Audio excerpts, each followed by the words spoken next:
Engineering Economics 경제성 공학 Introduction 강의 소개 및 맛보기 강의입니다. 네, 안녕하세요 학생 여러분. 저는 경제성 공학 강의를 하는 김태구입니다. 맛보기 강좌나 강의 소개 동영상을 찍을 때는 보통 이런 식의 주제를 많이 적는 것 같아요. 제가 앞으로 동영상 강의를 제 걸 많이 보게 될 텐데 아래쪽에 항상 오프닝 토크가 요 포맷으로 몇 분 정도 나가는데 그때 제가 그 오프닝 토크에 쓸 주제를 아래쪽에 적어 놓습니다. 겨울방학이 지금 한 절반 정도 지나갔고요. 2월이 곧 되는데 새학기 준비를 하고 있죠. 강의 자료가 이미 예전부터 만들어 놓은 것이 있지만 제가 한 2년 혹은 3년마다 강의 자료를 리뉴얼하기 때문에 지금 리뉴얼을 하고 있고 경제성공학 자체를 제가 강의를 한 거는 거의 20년쯤 됐으니까요. 네, 20년 정도의 강의. 중간에 빈 시간도 있지만 경력이 있는 셈인데 그럼에도 불구하고 이제 새로운 것들을 좀 집어넣거나 어떻게 하면 좀 더 여러분들한테 쉽게 이걸 전달할 수 있을까를 고민하면서 이제 강의 자료를 다시 보고 있습니다.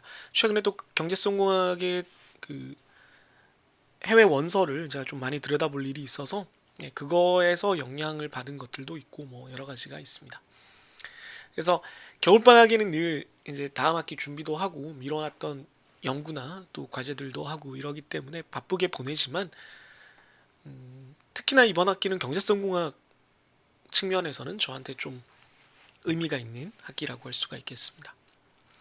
한 절반 3분의 1 정도는 이번 학기 강의 자료 준비를 마쳤고요.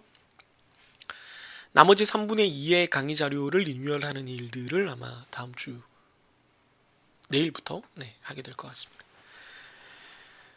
그 외에는 뭐 보통 겨울방학에 대해서 겨수 생활, 겨수들이 어떻게 사는지를 이제 얘기를 하자면 학생들의 가장 큰 착각 중에 하나가 본인들이 학교에 나오지 않는 시간에는 학교가 멈춰 있을 거라고 상상을 한다는 겁니다.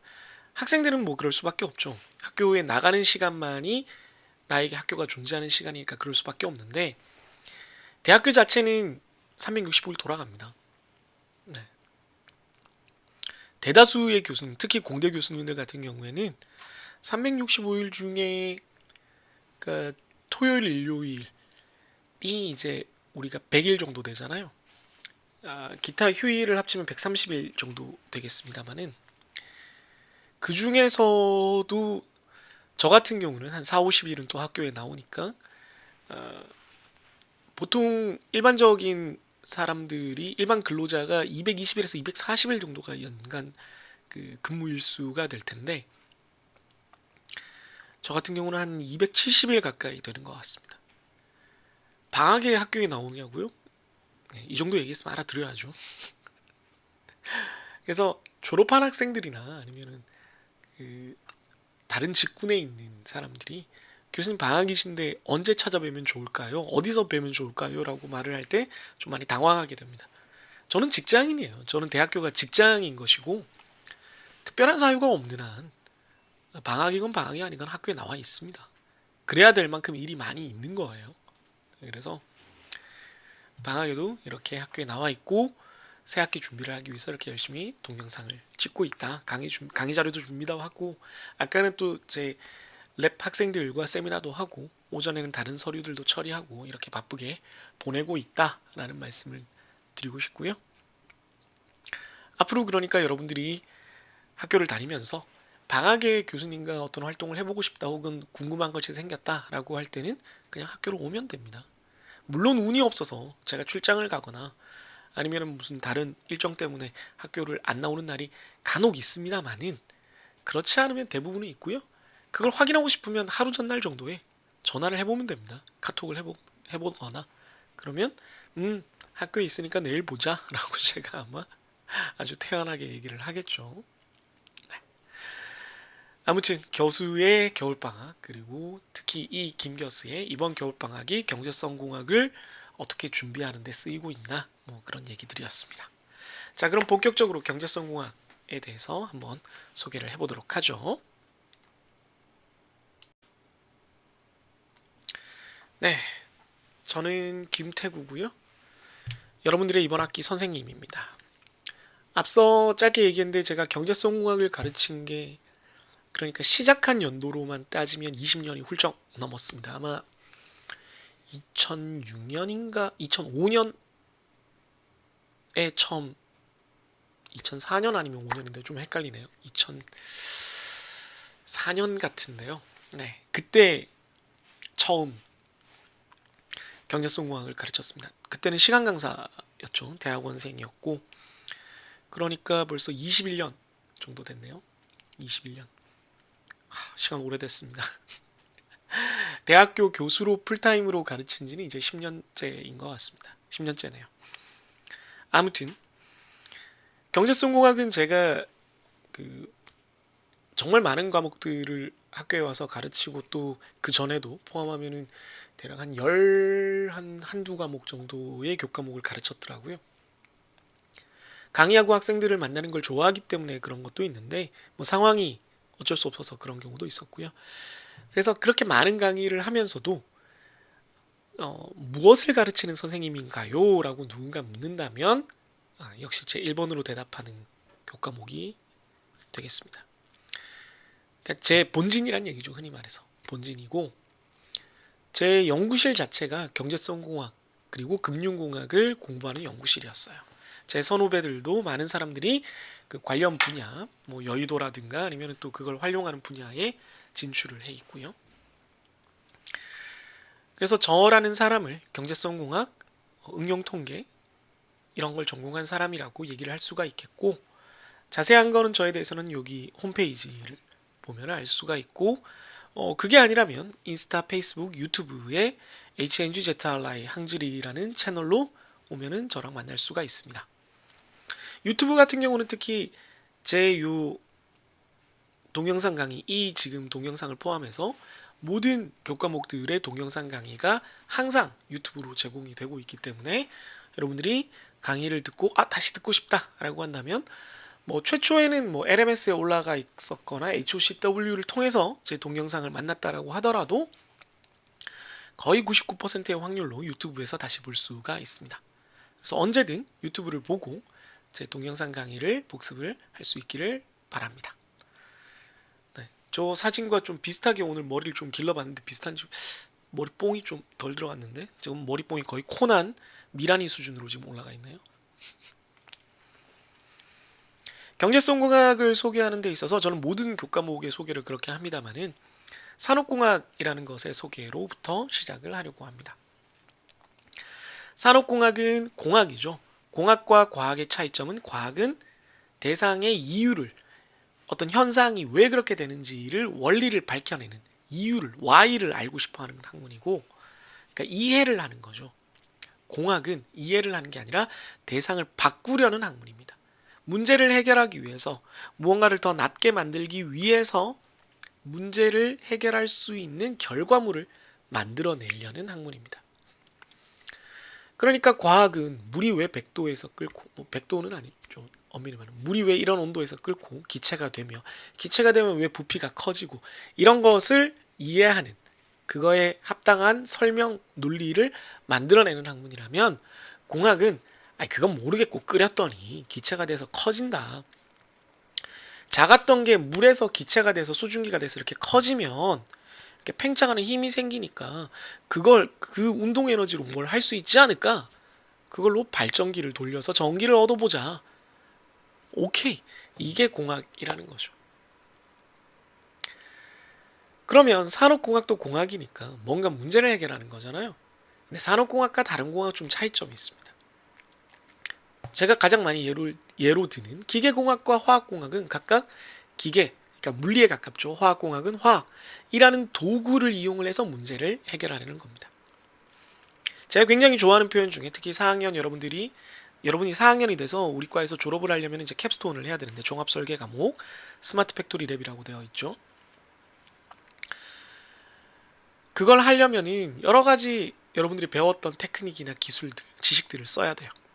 그런데 여러분들이 빠질 수 있는 함정 중에 하나가 망치를 든 사람 눈에는 모든 것이 못으로 보인다라는 경고예요. 즉 내가 할 줄 아는 게 망치니까 눈앞에 펼쳐진 상황이 이 망치로 해결할 수 없는 뭐 너트를 돌려야 되거나 납땜처럼 이걸 접합을 시켜야 되거나 톱으로 잘라야 되거나 이런 상황이 주어졌음에도 불구하고 일단 이거 튀어나와 보이는데 망치가 있으니까 때려보면 안 될까? 라고 생각을 하게 된다는 거예요. 즉 다시 말해서 다른 학문을 제가 비하하려는 건 아니고 이제 특성이 전문성을 가지다 보면 그런 문제가 생길 수 있다는 거죠. 특정 기술로 문제를 해결하는 것에 전문화가 되는 것의 단점 중에 하나는 세상 모든 것을 그 도구로 해결을 하려고 든다는 겁니다. 그 도구가 적절하건 그렇지 않건. 산업공학은 그거랑 좀 달라요. 학문 이름에 공학인데 앞에 도구가 붙지 않고 인더스트리얼, 산업, 즉 문제가 되는 것에 대상 영역이 붙습니다. 산업 전체가 우리의 대상 영역이 돼요. 산업에서 생산을 더 빨리, 더 안전하게, 더 높은 품질로, 더 편하게 뭐 등등등등 하기 위한 모든 목적이 우리의 대상이 됩니다. 그러기 위해서 우리는 때로는 기계공학의 일부를 활용하기도 하고 전자공학의 일부를 활용하기도 하고 재료나 화학공학의 일부를 활용하기도 합니다. 그러나 우리가 화학공학자나 기계공학자가 돼야 되는 것은 아니에요. 우리는 그 결과물들을 이용을 해서 더 나은 판단을 하는 사람이 되어야 합니다. 그래서 우리를 Expert of Decision and Choice라고 부르고요.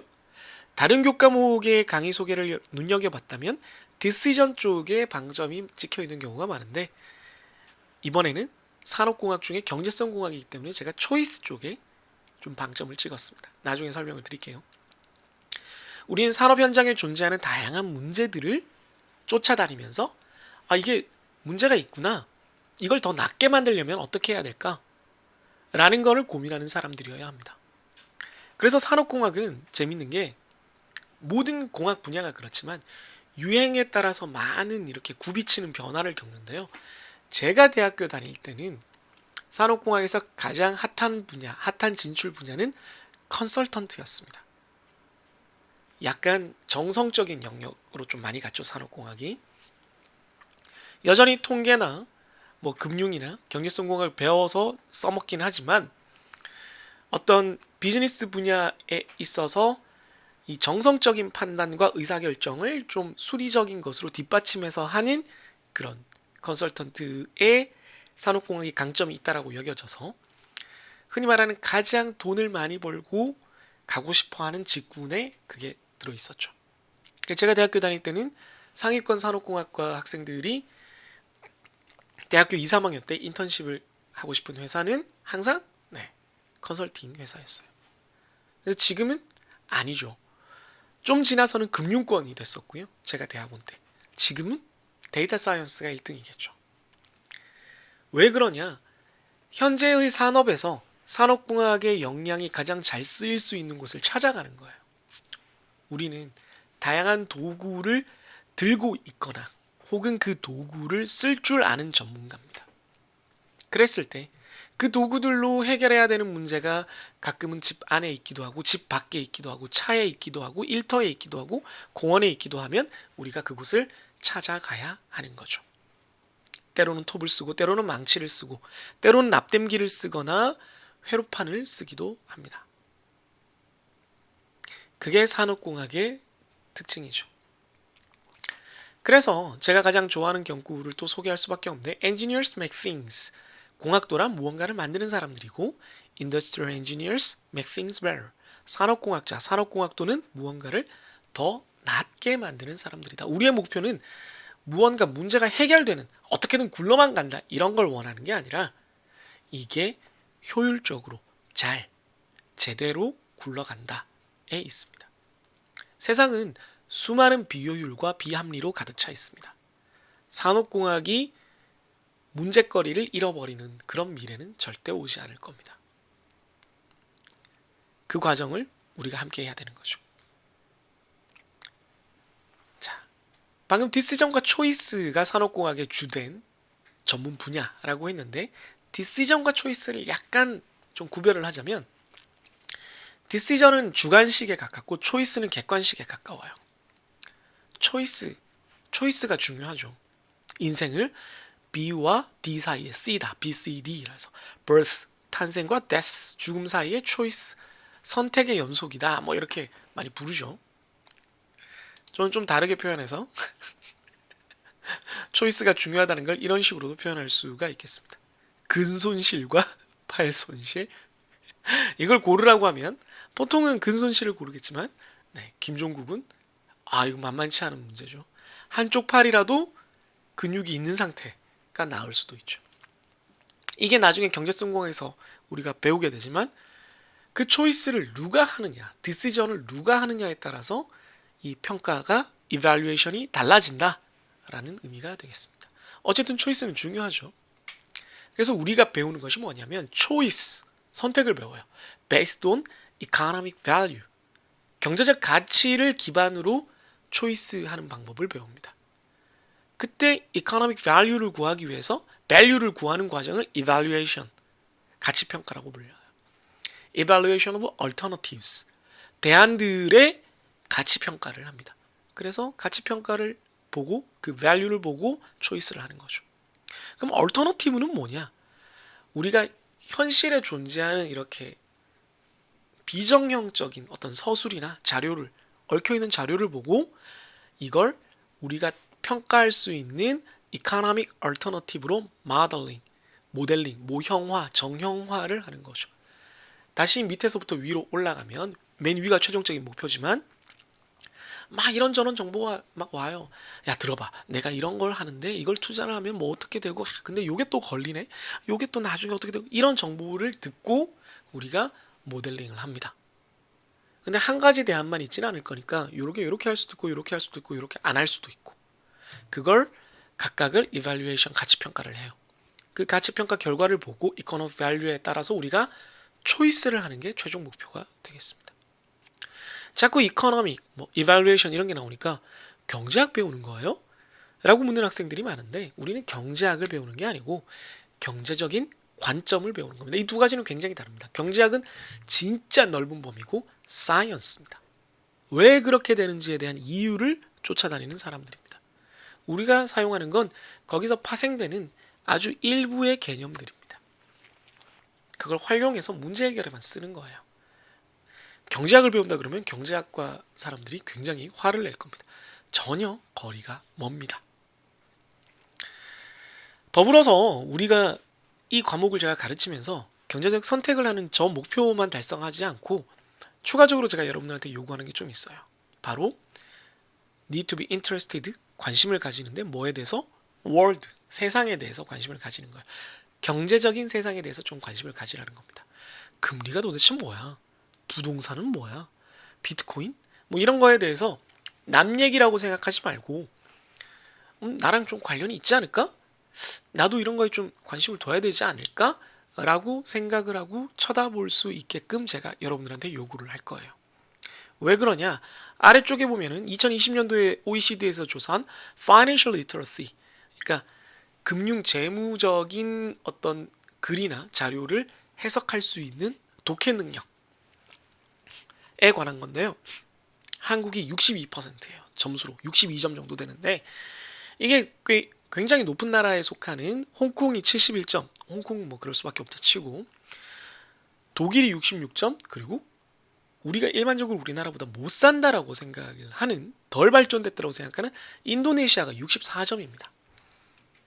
맞게 된 건지 모르겠지만 자존심 상하잖아요. 큰 문제가 있다라고 보고 한국의 Financial Literacy가 올라갈 필요는 반드시 있다. 특히나 20대 사회 진입을 준비하는 여러분들에게는 이것이 굉장히 중요한 문제다라고 생각을 해서 그거에 관련된 과제나 활동들도 할 겁니다. 이걸 제가 올림공대에서 배워온 가파 프레임워크로 소개를 하자면 목표가 크게 세 가지입니다. 문제 해결을 위한 의사결정 능력입니다. 아까 말한 경제적 선택하는 능력이죠. 두 번째는 경제적으로 이 자료를 해석하고 이해하는 능력입니다. 자료의 해석 및 이해 능력이라고 부를 수가 있겠죠. 세 번째는 소통 및 표현 능력입니다. 다른 교과에 비해서 이 교과는 세 번째 능력이 조금은 강조가 됩니다. 그래서 이걸 하기 위해서 다양한 활동들을 제가 여러분들한테 요구를 하고 각 활동들이 요 골 1, 2, 3와 어떻게 관련이 있는지를 표현을 해놨습니다.